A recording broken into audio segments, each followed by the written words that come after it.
Modane, Savoie. Un Belge débarque dans les Alpes françaises.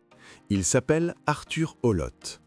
Il démarre une petite activité de construction et de génie civil. Rien de glorieux, des pelles, des brouettes, du terrassement. Un siècle plus tard, son nom figure sur les nacelles élévatrices qui soulèvent les ouvriers sur tous les chantiers du monde. Olotte, leader européen et certainement top 3 mondial, présent sur tous les continents, 20 filiales, 5 usines d'assemblage, coté en bourse depuis 1998. Et vous savez quoi? C'est toujours français, toujours basé à la Lorette dans la Loire, toujours dirigé par la famille Sabot qui l'a sauvé de la faillite en 1985. Olotte, c'est l'histoire d'une entreprise qui a failli disparaître 3 fois. Intégrée au conglomérat Creusot-Loire, puis menacée par sa faillite en 1984, menacée de liquidation en 1985, frappée par la crise du Covid en 2020. Et qui, à chaque fois, s'est relevée. Parce que Olotte ne fabrique pas que des engins. Olotte fabrique des solutions. Pour monter haut, pour travailler en sécurité, pour aller là où personne ne va. Aujourd'hui, on raconte l'histoire de Olotte, de l'atelier savoyard au leader européen, de la quasi-faillite à la domination mondiale. Une histoire de résilience, d'innovation, de fierté française. D'habitude sur la chaîne, on sort le mouchoir pour parler des géants disparus.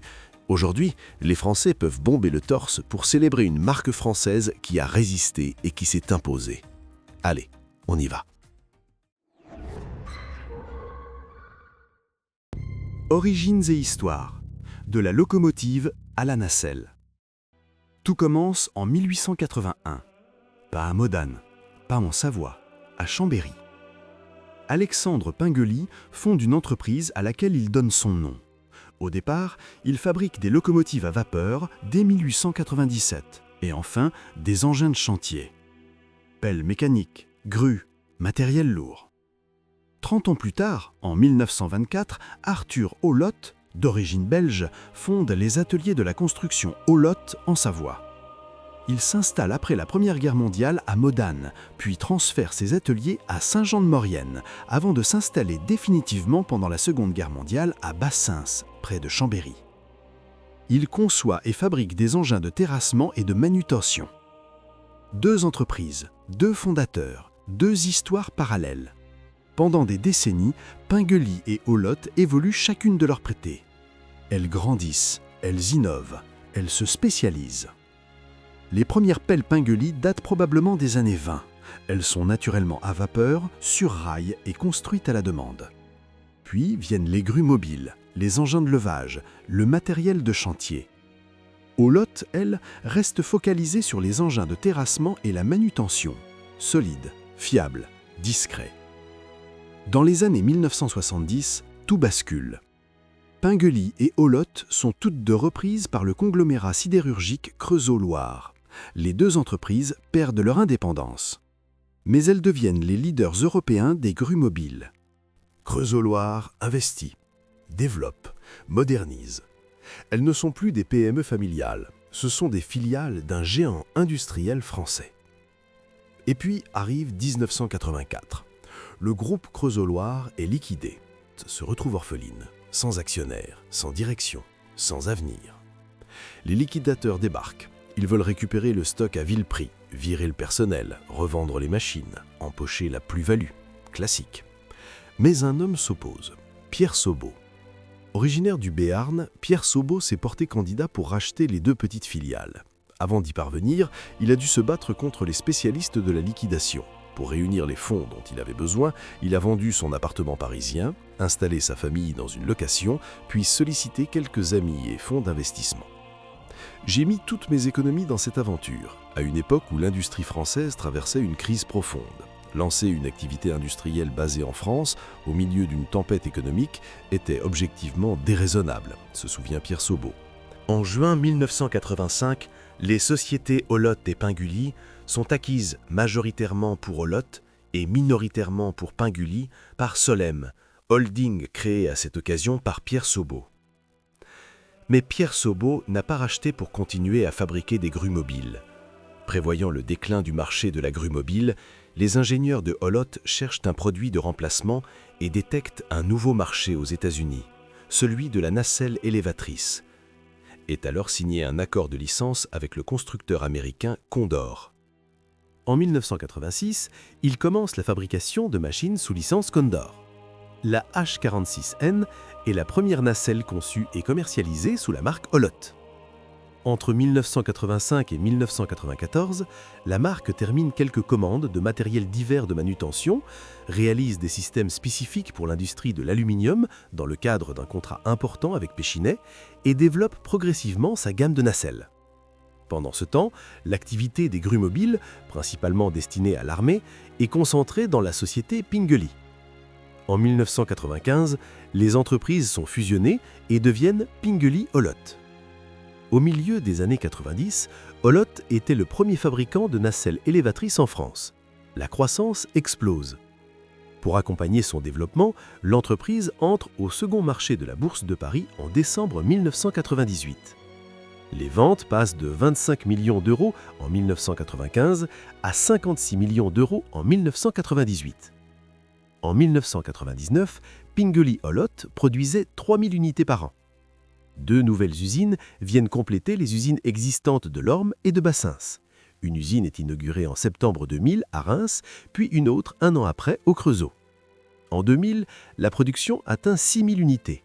Parallèlement, le développement commercial s'accroît. Des filiales de commerce et de services sont ouvertes dans la majorité des pays ouest européens. Et à partir de 2001, c'est progressivement aux États-Unis, en Australie, au Brésil, à Singapour, en Chine, en Inde, en Argentine et dans plus de 30 pays que Olot s'implante. Au printemps 2004, Pierre Sobeau confie les rênes de l'entreprise à son fils Alexandre Sobeau. Alors âgé de 60 ans, il m'a annoncé son intention de prendre du recul. Me faisant confiance après m'avoir vu à l'œuvre, il m'a nommé directeur général. Tout a été fait pour me permettre d'assumer progressivement les responsabilités, explique Alexandre. Le soir où mon père a annoncé à nos équipes que j'étais leur nouveau patron, il n'a pris aucune décision. Il ne devait y avoir aucune confusion. C'est la clé d'une transition réussie. En 2005, après une carrière exemplaire, Pierre Sobeau décide de prendre du recul. Pingelly-Olot devient Olot Group. Le 24 juillet 2008, Olot Group acquiert Bill Jacks Inc., le plus grand fabricant d'échafaudage aux États-Unis. Et puis arrive 2009. La crise financière mondiale frappe. Face à l'effondrement de son marché en 2009, Olot a recours au chômage partiel à hauteur de 50 à 75% pendant 18 mois. Pour maintenir lien social et savoir-faire, un plan de formation est mis en place. Pas un de nos banquiers ne m'a demandé de licencier, explique Alexandre. La première fois que je les ai réunis, je leur ai présenté le business plan de redémarrage. L'entreprise tient, survit, redémarre. Et puis arrive 2020, la pandémie mondiale. Les chantiers s'arrêtent, les commandes s'effondrent. Affecté par la crise liée au Covid-19, Olot annonce une perte nette de 8,7 millions d'euros au premier semestre 2020. Le chiffre d'affaires tombe à 222,7 millions d'euros, la faute à 35% de commandes en moins. La chute se poursuit au troisième semestre 2020 avec une baisse de 23% des ventes à 102,4 millions d'euros. Encore une crise, encore une bataille. Mais Olot tient, encore. Aujourd'hui, Olot est, depuis 1999, le leader européen sur son secteur d'activité principal, la nacelle élévatrice. La marque est présente sur tous les continents à travers 20 filiales. Le groupe dispose de 5 usines, 3 en France, Lorme, Bassins, Reims, Creusot, une en Roumanie, une en Chine, incluant le site Bill Jacks aux États-Unis. Olot reste fidèle à sa philosophie d'indépendance. Nous avons toujours veillé à conserver une participation majoritaire. Nos décisions ne sont pas dictées par les fluctuations boursières, mais par notre volonté d'assurer une croissance durable, souligne Alexandre Sobeau. De la locomotive à vapeur de 1881 à la nacelle électrique de 2026. De Chambéry à Lorette, de la faillite de Creusot-Loire au leadership européen. 145 ans d'histoire, 3 crises majeures, 2 générations Sobeau. Et une seule obsession, tenir. Les modèles phares. Chez Olot, il y a un truc qui me frustre un peu. D'habitude, les marques industrielles savent donner des noms qui claquent, mais là, on est sur des codes, des lettres, des chiffres, et c'est tout. Franchement, Olot, sur ce point-là, il faut revoir la copie. Mais derrière ces noms pas très sexy, il y a des machines qui, elles, sont redoutables. HT28 RTJ Pro, nacelle télescopique tout-terrain. Quand cette machine arrive sur un chantier, tu sens tout de suite que ce n'est pas une nacelle pour faire joli. C'est une machine conçue pour aller chercher des zones que les autres ne peuvent pas atteindre. Elle monte à presque 28 mètres, mais ce qui impressionne vraiment, c'est la portée horizontale, plus de 23 mètres de déport. Et ça, c'est une différence énorme, parce que sur un chantier réel, le problème n'est pas seulement de monter haut, le problème, c'est d'aller loin, sans pouvoir s'approcher au sol. Et c'est là que tu comprends le rôle de cette machine. Elle te permet de travailler au-dessus d'un obstacle, au-dessus d'un bâtiment, au-dessus d'une zone dangereuse, sans déplacer toute la base du chantier. En plus, ce n'est pas une machine de parking. Elle est conçue pour l'extérieur, le tout-terrain, les sols irréguliers, avec une vraie motricité de chantier. Et au moment où tu vois la flèche déployée à fond, avec un opérateur dans le panier, tu comprends pourquoi Olot est un leader mondial. Parce qu'à ce niveau-là, tu n'achètes pas une nacelle, tu achètes du temps gagné.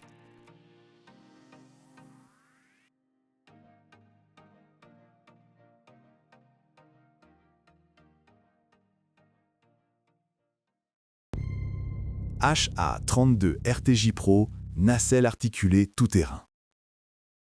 Si la HT28 est une machine de portée, la HA32 RTJ Pro, elle, est une machine d'accès. Et c'est une nuance énorme. Parce qu'une articulée, ce n'est pas juste monter. C'est contourner, passer au-dessus, redescendre derrière, s'insérer dans une structure métallique, une charpente, une zone industrielle remplie d'obstacles, là où une flèche droite serait complètement bloquée. C'est une machine qui travaille dans le volume. Et plus tu montes dans ces hauteurs, plus la précision devient impressionnante. La nacelle ne fait pas que lever un homme, elle place un opérateur exactement au bon endroit dans un espace parfois très serré. Et ce modèle-là, c'est aussi une démonstration de maîtrise technique.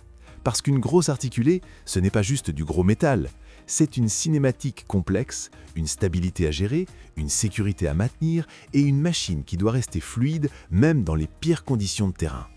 C'est exactement ce genre de modèle qui prouve que Olot ne fait pas seulement du robuste, ils savent aussi faire du sophistiqué.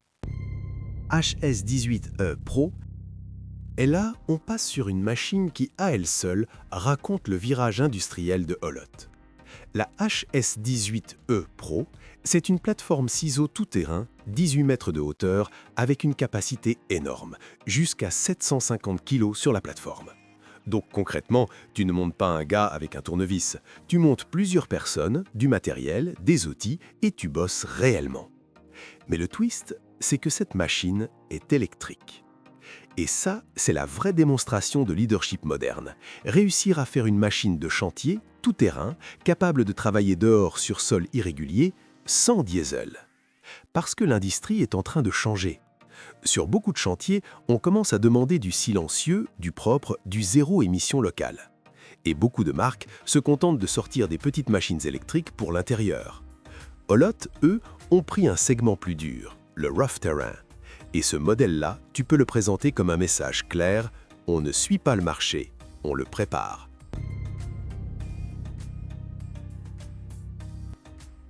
Stardis, c'est le contre-pied total. Ce n'est pas une machine qui impressionne par la taille, elle impressionne par sa logique. 10 mètres de hauteur de travail, un Jeep qui donne environ 3 mètres de déport. Et surtout, un point essentiel, 0 débord arrière. Ce qui veut dire que tu peux tourner dans des endroits serrés sans te mettre en danger, sans accrocher une structure, sans arracher une porte ou une étagère. C'est typiquement la machine qu'on retrouve dans les entrepôts, dans la maintenance industrielle, dans les centres commerciaux, dans les usines. Là où l'espace est limité et où la productivité dépend de la capacité à se déplacer vite. Et c'est là que tu peux faire passer un message important. Un leader mondial, ce n'est pas seulement celui qui fabrique les machines les plus impressionnantes, c'est aussi celui qui fabrique les machines les plus présentes. Celles qui bossent tous les jours, celles qui sont partout, celles qui font tourner le business.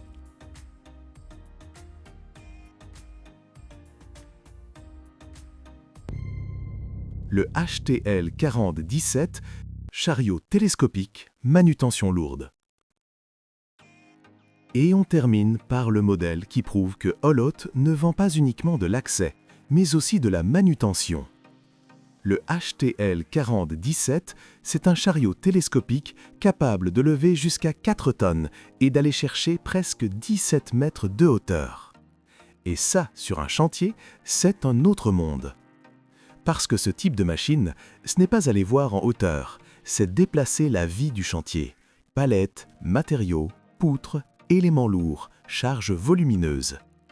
Tu peux même le dire clairement, si une nacelle c'est l'accès, un télescopique c'est la logistique. Et c'est là que tu montres la vision globale. Olotte ne se limite pas à monter des gens, il couvre aussi une partie essentielle de la chaîne chantier. C'est ce genre de gamme qui fait la différence entre une marque spécialisée et une marque leader.